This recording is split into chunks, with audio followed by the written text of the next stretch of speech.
السلام علیکم ورحمت الله وبرکاته. لیدونکو خوښ یم چې نن یو داسې پروګرام ته راغلی یم چیرې چې د اسلام د ستر لارښود حضرت محمد صلی الله علیه وسلم پر ژوند یعنې په سیرت باندې دغه ځوانانو امتحان اخیستل کیږي. ورزو په دې پروګرام کې موږ هم ګډون کوو چې د لومړي ګټونکي ته دویم ګټونکي ته څه انعامات په نظر کې نیول شوي دي دغه ټول درته ښایو. نبی آخر زمانه مودام د وصال کړم ارمانونه د خوږو زړو درمانه چې کله به دې وکړم دیدنونه د خوږو زړو درمانه چې کله به دې وکړم دیدنونه نبی آخر زمانه. لیدونکو هغه څوک مې ترڅنګ دی چې د دې سیالۍ د جوړولو لپاره یې ډېرې منډې ترلې کړي دي، ډېر کوششونه یې کړي دي. د خالد بن ولید د مدرسې مسؤل مولوي صاحب محمود عباس را سره دی. د دې سره د دې سیالۍ د جوړولو په اړه خبرې کوو. نو مولوي صاحب ستړی مه شي او که راته ووایي چې د دې سیالیو لپاره مو د څومره وخت نه پلان لرو او څومره وخت کې مو دا سیالي ترتیب کړله چې نن تم دا سیالي برابره کړله چې نن د خلکو نه امتحان واخلئ. السلام عليكم ورحمة الله. بسم الله الحمد لله والصلاة والسلام على رسول الله أما بعد. أعوذ بالله من الشيطان الرجيم وإنك لعلى خلق عظيم. مخکې زه به دا یادونه وکړم چې د نبي صلی الله علیه وسلم سره زموږ د ټولو مسلمانانو مینه ده او دا هم په ژوند کې یو ارمان و چې زموږ ترڅنګ هغه ورونه چې هغه په عصري علومو باندې سنبال دي او یا لګیا دي په دې بخش کې چې هغه هم موږ سره د خپل نبي په صحیح معنا باندې وپېژني. چونکې اوس د دور د میډیا دی نو داسې واقعات او داسې مسایل نبی صلی الله علیه وسلم ته منسوبېږي چې هغه د نبي علیه الصلاة وسلم ته نسبت صحیح نه دی. نو په دې خاطر باندې موږ سره ډېر مخکې نه یعنې د تېر کلونو دا فکر و خو ولې الحمدلله چې الله عز وجل څه کال 1402 کال کې الله توفیق د دې راکړه چې موږ دغسې یو برنامه برابره کړو. نو تقریبا د اوسنۍ سیالۍ د 15 ورځو نه مخکې موږ اعلان کړی وه او 15 ورځې په جریان کې موږ ثبت نام وکړ چې تقریبا 1500 ذکور او اناث برخه واخیستله الحمدلله. نو تقریبا دغه 15 ورځو په ورځو او شپو تېرېدلو سره او په دې باندې وتوانېدلو د الله د توفیق او د مدد سره چې موږ دغه سیالۍ ترتیب کړله کومه چې تاسې دغه منظره ګورئ او ملګري مؤمنان امتحان ته ناست دي، ځوانان په دې کې شته، سپین ږیري پکې شته، متعلمین پکې شته دي. مولوي صاحب که دا راته ووایي چې په دې کوم دا کسان چې ناست دي په دې کې صرف د مرکز خلکو ګډون کړی دی که نه د ولسوالونو هم پکې کسانو ګډون کړی دی؟ په دې سیالۍ کې برخوال یوازې د کونړ ولایت مربوط نه، د کونړ ولایت خو د مرکز په شمول 15 واړه ولسوالۍ شته او ښه په کثیر تعداد سره دي. حتی د نور ولایتونو موږ سره د کاپیسا والا شته، د کابل والا شته، په دې کې د قندهار والا شته، د هلمند د لغمان دا نږدې ولایتونه. هغې وجه دا ده چې دلته ځینې محصلین دي، زده کوونکي دي، د نور ولایتونو دي، پوهنتون کې دي، نو هغې موږ سره دلته برخه واخیستله. حتی ځینې خلک وظیفو باندې دلته مسؤلین د وظیفو دي یا نور تجاران دي د نور ولایتونو دي، هغه هم موږ سره په دې کې برخه اخیستلې ده. یوازې د کونړ ولایت پورې نه وه، اگر چې موږ دا د کونړ ولایت ټول شموله سیالي وه خو د دغې ورونو هم دا غوښتنه وه او دا یې ارمان و چې موږ په دې سیالۍ کې برخه اخلو. زموږ غرض هغه پکې د محمد رسول الله د سیرت نه خبرول و چې دا خلک د هغې نه خبر شي، نو هغه که د نور ولایتونو خبر شي خو زموږ هغه مقصد لاسته حاصلېده. مولوي صاحب محترم که دا راته ووایي چې په داسې غټه کچه باندې چې دا ماشاءالله 4-4.5 نفر دي دلته داسې کومه بله سیالي ترسره شوې ده دلته که نه دا اول ځل دی چې داسې غټه سیالي ترسره کېږي؟ زه به داسې وایم چې زما په معلوماتو باندې چې زه څونه معلومات لرم د سیرت سیالۍ مختلفو ځایونو کې کېږي یا ځینې خصوصي مکتوبونه او یا پوهنتونونه او ورسره ترڅنګ د خصوصي ادارات چې کوم کورسونو په نوم باندې دي هغوی به هم برابرې کړي دي. خو ما چې د هغوی سره معلومات وکړو نو مونږ چې دا څونه ثبت نام کړی او څونه ما لګي کړی وه نو ټولو ستاینه کوله. نو دا یو اولنی مثال و او د الله نه امید ده چې راتلونکي به انشاءالله ښه نمونه ولري. او زه د الله نه دا دعا کوم چې الله زمونږ دا عمل من سن فی الاسلام سنة حسنه فله اجرها و اجر من عمل بها مصداق وګرځئ. نبی علیه السلام ویلي چا چې په اسلام کې یو ښه طریقه راوستله چې هغه په دین کې هغه وجود و خو د خلکو نه ورکه شوې وه او د بیرته را شروع کړله او چا چې په ده باندې عمل کوه الله به اجر ورکوي. نو د دې د سیالۍ د جوړولو دپاره د الله نه غوښتونکي دي چې راتلونکي کې د نورو ملګرو ته او نورو مؤمنانو ته الله توفیق د ورکړي زموږ په شمول باندې چې دغسې سیلۍ برابرې کړي. خو اما زما د معلوماتو برابر دا به اولنۍ سیلۍ چې په داسې تعداد باندې هغه پکې ملګرو برخه واخیستله، مؤمنانو په ډېر په شوق او په محبت سره هغې کې سیلۍ کې برخه واخیستله. مولوي صاحب که دا راته ووایي چې د زیاتره د لرو ولسوالو به زیات داسې ورونه وي چې هغوی به ارمان لري چې په دې سیلۍ کې برخه اخیستی وي، خو مطلب مالي امکانات به نه لري چې دلته راغلی وي او د امتحان کې ګډون کلی وي. تاسو داسې د لرو ولسوالو دپاره کوم پلان جوړ لرئ داسې چې په آینده کې داسې په لرو ولسوالو کې دغه شانه امتحانات واخلئ، دغه شان سیلۍ جوړه کړئ، کوم پلان لرئ داسې؟ فی الحال خو مونږ دا اولنۍ سیلۍ وه، د ده نه مخکې مونږ چېرې سیلۍ هم نه ده کړې، نو مونږ به دا ارزیابي کړو چې دا څونه نتیجه ورکوي او د دې نتایج مونږ څنګه برابرولی شو، دا پروسه څونه شفافه مخې ته تللی شي. د دې ملګرو شوق هم ګورو، بیا د ملګرو په غوښتنه باندې الحمدلله هره ولسوالۍ کې علما شته دی، مدارس شته دی، نو دا دونه کولی شو چې دا فکر دغه ولسوالیو ملګرو ته هم ورکړو. خو فی الحال موږ سره دغه په نظر کې لا نشته دی او نه هم د دغې وس او توان شته چې مطلب په ټولو ولسوالیو کې دغسې سیلۍ برابر کړو. اما مرکز کې که الله توفیق راکوو نو انشاءالله د الله سره زموږ دا عهد دی چې زموږ په وس باندې پوره وه نو په کال کې به یو ځل انشاءالله په دغه شانته کې مختلفو برنامو کې د تعلیم او د تربیې په خاطر د اسلامي فکر د خورولو په خاطر باندې انشاءالله سیلۍ هغه برابروو. مولوي صاحب که دا راته ووایو چې د دې سیلۍ به په ټولنه باندې اثر څه خلکو ته به څومره ذهنیت جوړ کړي ده؟ نو انشاءالله دا خو داسې سیلۍ ده چې زه داسې فکر کوم چې کوم ملګرو پکې برخه نه ده اخیستلې، که مؤمنانو نه ده ډېره زیاته ستاینه به کوي، ځکه دا سیلۍ د سیرت النبي صلی الله علیه وسلم په باره کې ده. نو ټولنه باندې به انشاءالله اثر ښیي. کوم ملګرو چې پکې برخه اخیستلې ده، یعنې موږ دا پارچې چې جوړې کړلې دغه معیار ته مو کتلې، اوس د دې ملګرو ځینې پارچې مو کتلې، نو ډېر څه ملګرو زده کړي الحمدلله. نو انشاءالله په ټولنه باندې هم ښه اثر دی، ځکه دغه ملګرو چې کوم انعامات واخیستل، هغه ملګري چې د انعاماتو سره یو سبب یې ګرځوو، نو انشاءالله هغه هم تشویق شول د هغوی د تشویق په خاطر باندې. نور دا خو زموږ د نبي سیرت دی، نو انشاءالله هېڅ مسلمان زه داسې نه پېژنم چې هغه مسلمان او هغه د دا سیلۍ یا دغه شانته کې د سیرت النبي هغه پې ښه اثر ونه باسي. نو انشاءالله خامخا ښه اثر به په ټولنه باندې هغه یې د الله نه غواړم داسې چې دا سیلۍ دا نه اولنۍ شي او نه اخرنۍ شي، دا یو جریان پیدا کړي، نور ملګرو سره مؤمنانو سره الله داسې فکر پیدا کړي چې دغسې سیلۍ په مختلفو طریقو باندې مختلفو برنامو باندې هغه برابرې کړي او د مؤمنانو کې هغه برخه واخلي. مولوي صاحب محترم که دا راته ووایي چې دا کومه سیلۍ چې تاسو برابره کړې ده په دې کې سوالونه څومره دي او بل دا د کانکور په شکل به صرف هغه د کرښو تاوول دي که نه تشریحي لیکل دي دې کې؟ د امتحان په رابطه د پارچې پوښتنه تا وکړله نو تقریبا موږ 100 سواله راوړي دي او د اول نه تر د سلمه پورې ټول چار جوابه دي د کانکور په سیستم باندې دي. تشریحي نشته، خو د کانکور سره فرق دا چې کانکور کې هغه سوالیه پارچه جدا ده او جوابي جدا وه، جوابي کې خانه تورولو، اما دې کې هم سوالیه ده او هم جوابیه ده. نو په جوابیه کې 4 جوابه دي، هغې نه کړۍ صرف تاویږي. 4 جزه دي، مثال په توګه باندې احد غزوه په څوم کال شوې ده، په 2م کال، 5م کال، 3م کال، 8م کال، په دې کې چې هر یو جز دی الف با جیم دال د هغې نه کړۍ تاویږي او یعنې تقریبا کانکور ته ورته دی. هغې کې هم دغه شان 4 جوابه او 100 سوال دي، تشریحي یو سوال پکې هم نشته. مولوي صاحب محترم که دا راته ووایو چې دا پارچې چې کومې تاسو اوس ټولوئ دا دغه دی دا د دې د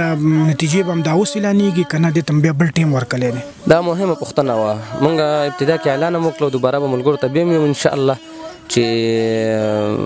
را روانه جمعه یعنې د امتحان نه تر د نتایجو د اعلان پورې 1 هفته ده،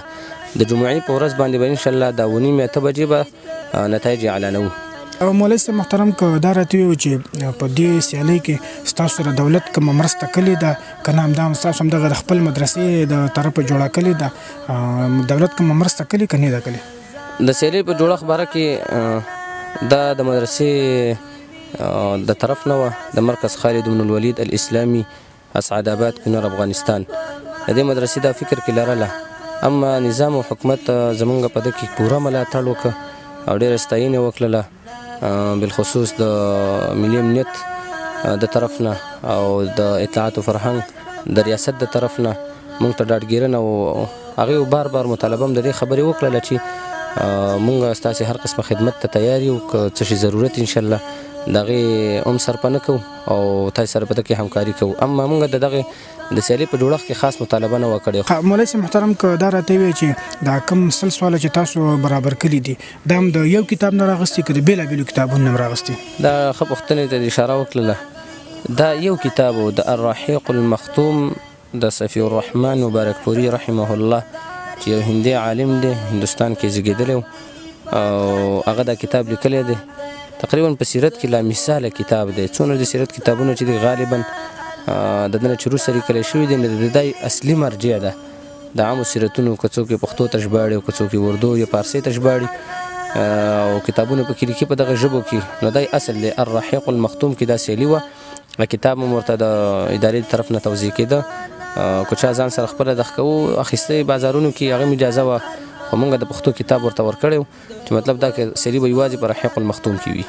خو دا راته وایي چې دا کتاب مو ولې انتخاب کو او بله خبره دا چې دغه کتاب ټول پښتو ته ژباړل شوی دی دا مهمه پوښتنه ده دا کتاب په دې وجه باندې انتخاب کو اولا خو صفی الرحمن مبارکپوري رحمه الله یو بهترین عالم دی نور ښه تصنیفات دا هم لري دا په المؤتمر الاسلامي په نوم باندې دا اوس اسلامي کنفرانس باندې کوم مشهور دی دی تقریبا په 1490 کې یا 92 کې د ټول عالم او د دنیا ترمنځ یو سیلي اعلان کړله د سیرت په لکه څنګه چې موږ د کونړ په سطحه اعلان کړې ده نو دغه قسم یو د سیرت سیلي انتخاب کړله چې په سیرت کې باید سیلي وکړو او دا د علماو ترمنځ او صرف په تصنیف او لیکنه کې وه چې هر یو ملا او عالم او محدث او شیخ یو کتاب ولیکي او زمونږ د دغه ته ما راولېږئ او تقریبا هغې 5 کسان اعلانول اول کس ته 50,000 ریال ورکول دویم ته 40,000 او دریم ته 10,000 او څلورم ته 20,000 او پنځم ته 10,000 ریال هغه وخت سره یعنی تقریبا نن 40-50 کاله مخکې دا سیلي وشوله تقریبا د دې سیلي 2 میاشتې وخت هغه په دې 2 میاشتې طول کې 101 کتابونه د مربوطه ادارې ته وسپارل شول 101 کتابونه هغه به په وخت تیریدلو سره د کال یا د 2 کالو په اندازه باندې دا ټول کتابونه مقایسه کړل چې کوم کتاب په سیرت کې ډیر جامع دی مستند دی او دغه واقعات او د تاریخونه بالکل ثابت او صحیح دي د شرع سره په ټکر کې نه دي په احادیث سره برابر دي د الله د آیتونو خاصه وضاحت پکې دي نو دا کتابونه باندې هغه سرچ وکړه تقریبا دا صفی الرحمن مبارکپوري چې دا کوم کتاب لیکلی رحیق المختوم نو دا ټولې دنیا تثبیت که چې دا یوازینی کتاب دی په سیرت النبي کې چې هغه په ټوله محتوا باندې یعنی د صورت ټول اطراف باندې حتی د عربو قبایل پکې راخستلی شوي دي د جاهلت دور پکې راخستلی شوی دی غزوات د نبي علیه السلام مدني دور او دا ټول زندگی د نبی صلی الله علیه وسلم پکې بالکل په ښه انداز او په ښه عنوانونو باندې تقسیم کړی ده نو دا کتاب د هغه وخت علماو د لجنې والا د کوم چې ممتحنین او هغوی ډېر خوښ شه نو بیا هغې ته خپله جایزه هم ورکړه او دا یو ورسره عهد هم وکړه چې موږ به دا چاپ کوو ټولې دنیا ته به لیږو نو اوس دا کتاب په پښتو کې شته دا په اردو کې شته دا په فارسي کې شته دا په عربي کې خو لیکلی شوی دی حتی انګلیسي کې دا کتاب لیکلی شوی دی د دنیا چې څونه مختلفې ژبې دي اکثرو کې دا کتاب لیکلی شوی دی نو د انتخاب وجه دا وه چې دا کتاب یو مستنده مجموعه ده دا د دنیا علماو قبول کړی دی یعنې زما په فکر باندې زه داسې فکر نه کوم چې یو عالم دی یو شیخ دی یو مولوي صاحب دی هغه دا کتاب ونه لري په خپله مکتبه او په خپل کور او کتابونو کې دا کتاب هر چا لاس ته ورورسېده مولوي صاحب محترم وروستۍ پوښتنه به دا وکړو چې دا راته ووایه چې څه انعامات مو دی ته په نظر کې نیولي دي او په څه ترتیب مو نیولي دي عمومي یو راځي که 2-3 پورې داسې 2-3 کسان دی کې دغه کېږي که نه تر ډېرو کسانو پورې دا انعامات دی ته ورکول کېږي زموږ اصلي هدف د سیالۍ دا چې دا خلک د سیرت نه خبر شي خو هر یو شی یو تشویقي بڼه غواړي چې دغه د تشویق دپاره او دغه د محبت او د مخ ته راګرځولو په خاطر باندې مختلفې لارې یو د هغې نه دا ډالۍ او انعامات او تحفې وړاندې کول دي نو موږ د 50 کسانو دپاره تحفې په نظر کې نیولې دي 50 کسان دا 50 کسان خاص تحفې دي لکه د اول نه تر د 10 نمبرو پورې چې څوک راله دې ته ښې لیپټاپې چې بازار کې تقریبا ښه لیپټاپې او کمزوري نه دویم د 10 نه د 11 نه تر د 20 پورې دې دپاره موږ سایکلې بایسیکلې چې هغه هم ښې سایکلې دي انشاءالله دا هم په نظر کې نیولي د 21 نه تر د 10 پورې دې ته موږ موبایلې په نظر کې نیولي دي د 11 نه تر د 40 دې ته موږ ساعتونه په نظر کې نیولي دي او د 40 نه تر 50 پورې دې دپاره موږ ښه جوړه یو جوړه جامې هغه په نظر کې نیولي دي خو دا یادونه به مو کومه چې موږ اداره هغه په دې باندې مشوره وکړله او که الله عز وجل د وس پوره کړله انشاءالله هغه ملګري په دې امتحان کې چې د 55 نمبرې پورته دي نو دې ټولو ته یو څه شی ورکوو یو دسمال یو پکول یو کتابچه یو کتاب یو بل داسې یو ناڅیزه شی چې د دې د تشویق نور هم ذریعه وګرځېږي انشاءالله موږ دا کوو خو هغه معلوم نه دي چې مطلب هغه د 100 پورې ورځو که د 19 پورې ورځو خو موږ ویلي داسې پرېکړه وکړله که چېرته په دې نمبرو کې د 55 نه پورته نمبر وي او د کامیابانو نه لاندې نو موږ به انشاءالله دې ته هم دغه ورکوو یو څه اندازه ډالۍ په نظر کې نیولې دي چې هغه به د امتحان د پارچو د کتلو نه وروسته انشاءالله هغه ډالۍ به معلومات کوو د خیره سره. الله په توفیق. مولوي صاحب محترم که دا راته ووایي چې دا سیالي به عموما یو ګټونکی لري کنه دا کېدای اولنی لاس به هم ټول ګټونکي داسې عمومي یو ګټونکي ته به تاسو یو خاص ډالۍ ورکوئ چې دا د ټول سیرت النبي یو معلوم یو ګټونکی شو انشاءالله همدغسې ده. د سیالۍ تاله یو یادونه وکړله موږ نظر کې لرو چې اولني 3 کسان چې د ټولو سیالۍ په سطحه باندې دي هم په ذکور هم په اناسو کې ځکه دا خو 2 بخښه لري. ما په ابتدا کې خبره وکړله د بنات امتحان پاس په مرکز العلوم الاسلامي د شیخ فضل مالک المدني حفظه الله تعالی ورعاه دغه په مدرسه کې اوس هم دا صحنه شروع د امتحان روان دي. نو د دې چې کوم ګټونکي که هر څوک که نارینه او که زنانه نو موږ د هغې دپاره اول 3 کسان دا سره د خپلو لیپټاپونه زیاتي جایزه هم د دې د تشویق او د دې د محبت په خاطر باندې انشاءالله ورته ورکوو. عمومي اعلان د 3 کسانو کوو. ډېره مننه مولوي صاحب تاسو ته ښه وخت غواړم او انشاءالله چې کله د ډالیو ویش کېدو بیا به هم درځو. ډېره مننه. بخیر راشي. اهلا وسهلا ومرحبا. در باندې پاخني سبحان در بے مثل حسن داری ما در باندې پاخني سبحان در زمون نبی سلطان الله پتا وایلی درودنا زمون نبی سلطان الله پتا وایلی نبی آخر زمانہ مودم دی دوی ساکرم ارمانونا دخو گزرو درمانا چی کلبا دی وکرم دیدانونا دخو گزرو درمانا چی جسه بستړی مشه کوراته وی چې نوم دې څه دی د کوم ځای اوسیدونکی؟ زه خو د کونړ ولایت مرکز سالار باغ اوسیدونکی یم او د سیرت النبي په سیالۍ کې مې برخه اخیسته او ډېر ښه خوشحاله یم. حاجي صاحب که دا راته ووایو چې داسې نورې کومې سیالۍ ترسره شوي دي که دا اول ځل دی چې ترسره کېږي؟ یاره فکر کوم تر اوسه خو به نه ترسره شوي او دا سیالۍ فکر کوم اولنۍ سیالۍ ده او په ډېر زیات اندازه خلک هم ورته راغلي دي علما هم راغلي شیوخ هم راغلي دي او ډېرو خلکو کې برخه اخیستې ده. کله چې د دې نه خبر شولې چې داسې یوه سیالي ترسره کېږي څومره خوشحاله شولې دې ته؟ ډېر خوښي باید داسې سیالۍ نور هم په کار واچول شي د خلکو استعدادونه معلوم شي نو ډېر خوشحاله. که دا راته ووایې چې څومره په ځان یقیني او څومره مطالعه دې ورته کړې ده چې د دې کې به ته په څوم نمبر کې ګټونکی راشي؟ انشاءالله چې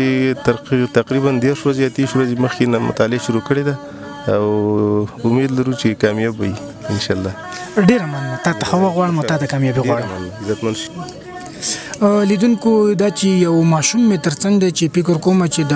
یو مکتب زده کوونکی دی د دې سره خبرې کوو. دا راته ووایه چې نوم دې څه دی او د کوم ځای اوسېدونکی؟ نوم یې معاذ سیرت دی او د منډاکول اوسېدونکی یم. سیرت صاحب دا راته ووایه چې ولې د سیرت تخلص ځان ته غوره کړی دی که نه د پلار یا د کوم مشر د خوا نه ته د سیرت لقب درکړل شوی دی؟ دا کورنۍ د پلار یا دغه نه. سیرت صاحب که دا راته ووایه چې په څوم ټولګي کې زده کړی کې ته؟ زه په 8م ټولګي کې زده کړم. 8م ټولګي. په دا 8م ټولګي کې زده کړی کې ستاسو خو مکتبونه هم شروع دي د هغې زده کړو ترڅنګ دا زده کړې لږه سخته نه وه؟ وا خو موږ خپله کوشش کړی. دا راته ووایه چې څومره په ځان باوري چې په دې کې به په لومړیو 10 کسانو کې راشي یا به په اولنو 3 کسانو کې راشي څومره په ځان باوري دې کې؟ 90%. 90% باوري چې زه په اولنو 3 کسانو یا 10 کسانو کې راځم. 90%. الله دې وکړي چې ته په اولنو 3 نفرو کې راشي چې د دومره سختې د مکتب د درسونو ترڅنګ د دې ته مخ ورکړی دی نو الله دې وکړي چې ته په لومړي 3 کسانو کې راشي. ډېره مننه. ښه وخت. لیدونکو د خالد بن ولید د مدرسې مؤسس مولوي صاحب سید ولی الله حنیف را سره دی. دې سره لنډې یو څو خبرې کوو. مولوي صاحب ستړی مه شي او که دا راته ووایې چې د اسلام په دغه کې ډېر تفسیر او یا مثلا حدیثو برخه ده ډېر دغه پکې شته دی څنګه مو فکر شو چې د سیرت النبي کې تاسو د دې خلکو نه یو امتحان واخلئ؟ بسم الله الرحمن الرحیم. د ټول نه مخکې تاسو ته هرکلی وایو، ستاسو شکریا ادا کوو چې په دې بند وخت کې چې د جمعې ورځ وه او د ټولو مامورینو دا ورځ رخصتي وه، تاسې د خپل پیغمبر د سیرت نه دا ورځ قرباني کړه او رخصتي مو خپله وبایلله او راغلې موږ سره مو برخه واخیسته. الله دې تاسو ته اجر درکړي. دا خبره صحیح ده چې دین زمونږ ډېرې برخې لري، تفسیر، حدیث، ولې دا ټول چې مونږ راجمع کړو د دې نه سیرت جوړېږي. سیرت د نبي علیه صلات وسلام دا د رسول الله ټوله زندګي ده، د هغه ناسته، د هغه پاڅېدل، د هغه خوراک، د هغه هجرت، د هغه جهاد، دا ټول شیان په سیرت کې دي. د دې دپاره چې زمونږ ځوان نسل د خپل پیغمبر د سیرت سره اشنا شي، په هغې باندې عمل وکړي او نورو خلکو ته هم دعوت ورکړي، نو مونږ دغه منځنۍ پانګه د دې نه راواخیستله او په دې برخه کې مو سیالي جوړه کړله. مولوي صاحب که دا راته ووایي چې دا په ځوانانو څومره اثر وکړي، دغه کوم سیالي چې تاسو ترسره کړله، د عام ځوانان چې په دې کې ګډون نه دی کړی یا دا په میډیا ګوري یا همداسې راغلي دي، څومره به دې ته وهڅېږي چې په آینده کې داسې پروګرامونو کې ګډون وکړي یا همدغه چې د دې کوم هدف دی دا په خپل ځان کې عملي کړي؟ زه په دې معنی مطمئن یم چې هغه چا چې په دې سیالۍ کې برخه اخیستې وه او هغه څوک چې د دې نه شاته پاتې شوي دي او دا وګوري، زه باور لرم زمونږ ملت مسلمان ملت دی، زمونږ ځوانان د مسلمان مور او مسلمان پلار نه پیدا دي، هغوی خامخا دې طرف ته یو سوچ او فکر راوړي چې دا خلک ولې په دې شړ میدان کې راجمع دي، وخت یې ضایع که او دغه وخت ضایع نه ګڼي او هغوی هم دې ته تشویقیږي چې آینده دپاره په داسې پروګرامونو کې برخه واخلي. مولوي صاحب محترم، یوه پوښتنه خدي دا کومه چې څنګه کولی شو چې د حضرت محمد صلی الله علیه وسلم د ژوند کړنلاره یا سیرت النبي په ټولنه کې عام شي او هر وګړي ته دا ورسیږي چې زموږ د نبي د ژوند کړنلاره څه وه؟ بسم الله الرحمن الرحیم. چون زمونږ مملکت او هیواد د الله په فضل 100% کې مسلمان دی، زمونږ نظام هم اسلامی نظام دی، زمونږ معارف او تحصیلات عالی هم د اسلامی نظام یو برخه ده. که چیرته زمونږ عام خلک ورسره زمونږ حکومتونه لکه وزارت معارف شو، تحصیلات عالی شو، حج اوقاف وزارت شو، د امر بالمعروف وزارت شو، هغه په دې برخه کې هلې ځلې وکړي او عامه پوهاوی رامنځته کړي، امامانو ته په دې کې سیمینارونه ورکړي او بالخصوص په تعلیمي ادارو کې وزارت معارف او یا تحصیلات عالی داسې غونډې جوړې کړي په خپلو مکتبونو او د پوهنتونونو په انګړ کې او ورسره یو مضمون د سیرت النبي په نوم باندې ورزیات کړي. زه په دې باندې متیقن یم چې موږ به ټول مسلمانان نر ښځه لوی واړه د رسول الله د سیرت سره اشنا شو. متاسفانه چې اوس په دې وخت کې چې موږ ګورو د یو سپین ږیري سړي نه هم تپوس وکړو، هغه د نورو ملکونو د یو ډم نوم سره اشنا یي، د نورو ملکونو د کرکټ د لوبغاړي نوم سره اشنا یي، خو که تپوس یې وکړو چې زمونږ د پیغمبر څه نوم دی نو متاسفانه ډېرو خلکو له نه ورځي. که ترې تپوس وکړو چې زمونږ د خلفای اربعو څه نومونه وو نو ولا دې سره هم ناشنا یي. که تپوس یې وکړو چې عشره مبشره صحابه چې نبی علیه السلام ورته په یو ځای باندې د جنت زیری ورکړی و د هغوی څه نومونه دي نو موږ د دې سره ناشنا یو. جواب مو دا چې موږ خو مولین نه یو، سره د دې چې پیغمبر د ټولو پیغمبر دی، که ملا دی، که امی دی، که نیک دی، که بد دی، چې مسلمان دی زمونږ دا د ټولو پیغمبر دی.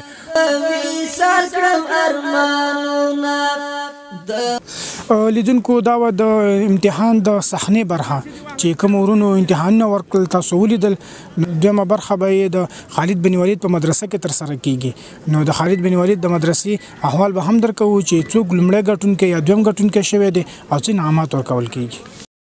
یوه اونۍ وروسته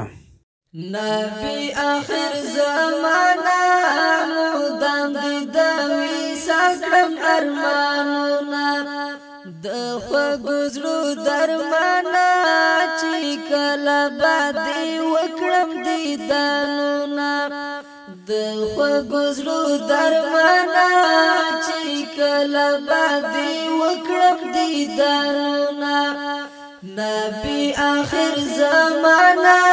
مودم د وصال کړم ارمانونه د خوږو زړو درمانه چې کله به دې وکړم دیدنونه د خوږو زړو درمانا چې کله به دې وکړم دیدنونه عجم راته سور ارداش پې ورځې تېروم په سرو لمبو کې دا ستا د مینې زور ده چې ګرځم د مجنون غوندې میرو کې دا ستا د مینې زور ده چې ګرځم د مجنون غوندې میرو کې یا دوست د سبحانه لږ راکړه زخمي زړه ته ملهمونه یا دوست د سبحانه لږ راکړه زخمي زړه ته ملهمونه نبی آخر زمانه مودم دې د وصال کړم ارمانونه د خوږو زړو درمانا چې کله به دې وکړم دیدنونه زه ستا د درملن یم دا ځکه چې ته ډېر یې عالیشانه ته شمه زه پتنګ یم په تا به زه خپل ځان کړمه قربانه لزانا پا مگرانا پتا دیوی بشمار سلامونا لزانا پا مگرانا پتا دیوی بشمار سلامونا نبی آخر زمانا مودم دی دوی سالکم ارمانونا د خوږو زړو درمانا چې کله به دې وکړم دیدنونه نبیانو کې مختار یې نبی خیر الابرار دا دې شان دی بې مثل حسن داري ما یم در باندې پاخني سبحان دی بے مثل حسن داری ما در باندی پاکھانی سبحان دے زمون نبی سلطانا اللہ پتا وائلی درودنا زمون نبی سلطانا اللہ پتا وائلی درودنا نبی آخر زمانا مودم دی د وصال کړم ارمانونه د خوږو زړو درمانا چې کله به دې وکړم دیدنونه د خوږو زړو درمانا چې کله به دې وکړم دیدنونه لوی شان دی دی حبیبا ستایلی پاک الله په ودوحای د خدای په در قریبا موصوف ته په یاسین او په طه د خدای په در قریبا موصوف ته په یاسین او په طه ملما دلا مکانا ستا شوی په قرآن کی صفاتنا ملما دلا مکانا ستا شوی په قرآن کی صفاتنا نبی آخر زمانا مودم دی د وصال کړم ارمانونه د خوږو زړو درمانا چې کله به دې وکړم دیدنونه زه ستا یو امتی یم زه ستا د شفاعت ډېر په ارمان یم مالم خوار عباسی یم په خپلو ګناهونو پښیمان یم مالم خوار عباسی یم په خپلو ګناهونو پښیمان یم عاصی یم جانانا محشر کې به مې کړي شفاعتونه عاصی ما جانانا محشر کی با مکڑی شفاعتنا نبی آخر زمانا مودم دی دوی ساکرم ارمانونا دخوا گزرو درمانا چی کل بادی وکرم دیدانونا دخوا گزرو درمانا چی کل بادی وکرم دیدانونا نبی آخر زمانا مودم دی دوی ساکرم ارمانونا دخوا گزرو درمانا چی کلا بادی وکرم دیدانونا دخوا گزرو درمانا چی کلا بادی وکرم دیدانونا نبی آخر زمانا مودم دی دوی ساکرم ارمانونا دخوا گزرو درمانا چی کلا بادی وکرم دیدانونا دخوا گزرو درمانا چی کلا بادی وکرم دیدانونا عجم راتا سر ارداش پی ورزی تیراوم پسرو لمبو کی داستا د مینې زوردا چې ګرځم د مجنون غوندې مېرو کې داستا د مینې زوردا چې ګرځم د مجنون غوندې مېرو کې یا دوست د سبحانا لګرا کړه زخمي زړه ته ملهمونه یا دوست د سبحانا لګرا کړه زخمي زړه ته ملهمونه نبی آخر زمانا مودم دی دوی ساکرم ارمانونا دخوا گزرو درمانا چی کلا بادی وکرم دیدانونا نو حاجي صاحب که دا راته ووایي چې څومره خوشحاله په لومړي مقام باندې او ځوانانو ته به پیغام څه مننه ډیر خوشاله ما خوښ یم چې په لومړي مقام کې خپل ځان او دا د ټولو ستاسو ملګرو دوستانو د علماو د دوی دعاګانې وي په من کې بدون وړتیا نه وه خو دعاګانو چې دغه لومړی مقام یې راخپل کړ حاجي صاحب ته خو به بچیان هم لرې که ستا د بچیان د ستا ډالۍ وګوري د ستا دغه وګوري هغوی به څومره وهڅېږي چې زموږ د پلار یو انعام اخیستی دی یوه ډالۍ اخیستله سیرت النبي کې هو همداسې به هغوی ته هم ویم چې د خپل نبي سیرت او صورت مطالعه کړي په داسې سیالیو کې برخه واخلي هغه څه چې زموږ نبي غوره کړي دي زموږ دپاره موږ به غوره کوو څه نه چې ځان منې کړی دی موږ به یې منې کوو که فکر دې وي دی یو دویمه سیالي هم اعلان کړله چې په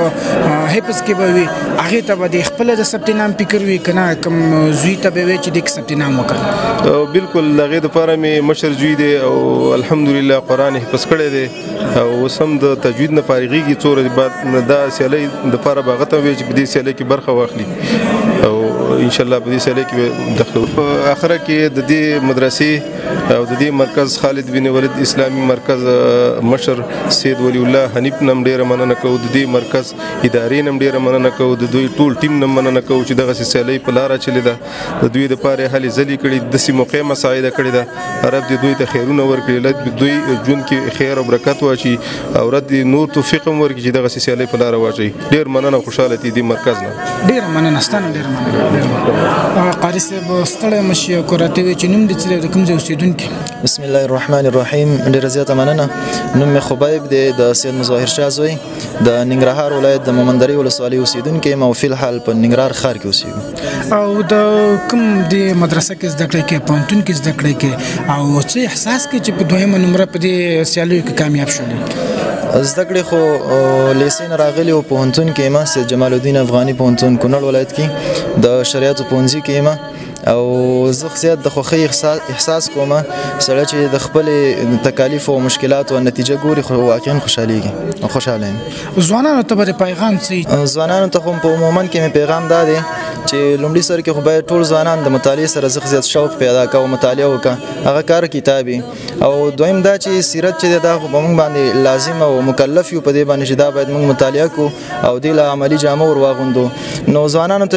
پیغام مې دا دی چې لومړی خدا چې د سیرت په کتابونو عموما مطالعه کی او بیا به دغه مسابقاتو کې چې په لار اچول کېږي هغې نه به ځان خبر کړي او هغې کې ګډون کړي تر څو د نبي صلی الله علیه وسلم او د خپلو اسلافو د سیرت او د هغوی د تګلارو نه خبر شي. ډېره مننه قاري صاحب، تا ته ښه وغواړم. ډېره زیاته مننه. وروره که ځان دې راته راوپېژنې چې نوم دې څه دی او په دې سیالیو کې په څوم نمبر ګټونکی شولې؟ بسم الله الرحمن الرحیم. زما نوم نصر الله، د پلار نوم رحمت الله دی. ننګرهار ولایت کې اوسېږم او د الجامعة المحمدیه المرکزیه کې درسونه وایم. په 5م نمبر باندې په دې سیالۍ کې هغه راغلی. مخکې دې دا احساس کوو چې زه به په دې کې داسې په اولنو 10 نفرو کې راشم؟ احساس مو انشاءالله چې په نمبرو کې به راځو، ځکه محنت او کوشش هم کړی او دا چې کله خبر شوم نو ډېر زیات خوشحاله شوم او ډېر زیات د خوشحالۍ احساس مې هغه وکړ. کله چې یو څوک خواري ډېره وکړي او هغه خواري زیاته ورسېږي نو انسان ډېر زیات خوشحالېږي او هغه تکالیف یې هېرېږي. ستا هېر شوي دي چې کومې سختې دې تېرې کړي دي دې لپاره؟ بالکل همداسې ده. کله چې انسان هغه مشکلات وګالي او بیا یو څه ثمره وګوري نو هغه تکالیف ورته خوند ورکوي او د تکالیفو نه مزه اخلي او هغه تکالیف ورته بیا تکالیف نه ښکاري. موږ هم همداسې یو انشاءالله. تا ته ښه وغواړم قاري صاحب، لا بریا وي. خیر لیدونکو نو شیخ صاحب را سره دی. شیخ صاحب اول خو دې مبارک وي چې ستاسو دا سیالي سر ته ورسېدله، نتایج یې میلان شول. په اول سر کې درته مبارکي ویم او بیا دا راته ووایې چې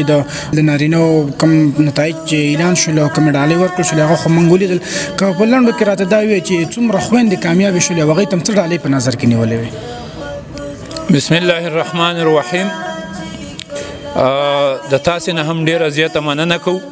چې مونږ سره هم د دې سیالۍ په ترتیب او تنظیم کې او د دوی په نشریاتو کې ډېره زیاته برخه واخیسته. الله رب العالمین دې تاسو ته هم اجر درکړي، الله مو خوشحاله لره. تا وویله چې د نارینهو سیالي خو مونږ ولیدله، ډالۍ او دارنګه فایزین او کامیابان مو هم ولیدل. زمونږ د خویندو په برخه کې 100 خویندو ثبت نام کړی چې په دې کې د هغوی ډالۍ مختلفې وي د نارینهو نه، ځکه په سایکل باندې یا کمپیوټر سره باندې زمونږ محلي زنانه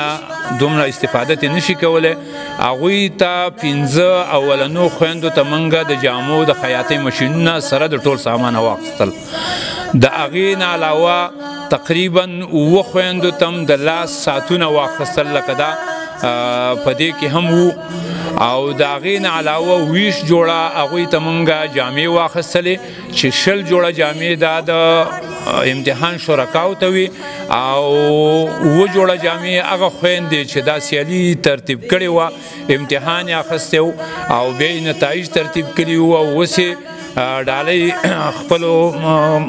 نونو او خپلو خویندو ته ورکړلې. نو 7 جوړه جامې م هغوی دپاره دغه کړې وې چې په مجموع کې 15 14 او 20 دا 40 ډالۍ راځي. شیخ صاحب که دا راته ووایې چې هغه نتایج همدانن اعلان شول که نه یو ورځ نیمه یا مخکې اعلان شوي یا وروسته اعلانېږي؟ هغه همزمان دي، همدا اوس نن 8 بجې هغه هم شروع کېدل. ما یې احوال واخیسته، بس تقریبا هغه هم په ختمېدو کې دي. البته آخري مرحله چې د جامو مرحله و نو هغه پاتې ده او هغه اولنۍ دواړه مرحلې ختم شوې وي. زه امید لرم چې اوس به هغه آخري مرحله هم ختم شوي. شیخ صاحب که دا راته ووایې چې د دې عمومي ګټونکي خویندو کې څوک راغی که په ورونو کې څوک راغی؟ په دې کې عمومي ګټونکي چې 90 نمبرې وي، شیررحمان د په نوم باندې یو ورور چې هغه زده کړې د عمرا خان په لیسه کې کړې وې، مخکې فارغ شوی دی او اوس بازار کې تجارت کوي خپله، خو د رسول الله د سیرت سره مینه او علاقه وه او شاید کوشش زیات کړی نو هغه د دې دواړو سیالیو اول نمره و. ډیره مننه شیخ صاحب، تاسو هم ډیره زیاته مننه. الله دې اجر درکړي او ډیر زیات خوشحاله شو چې تاسې د رسول الله صلی الله علیه وسلم د سیرت د نشر او د اشاعت دپاره موږ سره هر قسم همکاري وکړه. الله مو ژوندي لره. ډیره مننه. لیدونکو نو دغه و د سیرت النبی سیالي چې په کونړ ولایت کې د لومړي ځل لپاره ترسره شوله نو الله دې وکړي چې داسې نورې سیالۍ هم ترسره شي د خالد بن ولید د مدرسې بنسټګر شیخ صاحب سید ولی الله حنیف ویل چې راتلونکې سیالي به د حفظ په باره کې وي چې سر د سبا نه ثبت نام شروع کیږي نو تر بلې خپرونې موږ له راکړي اجازت د خدای په امان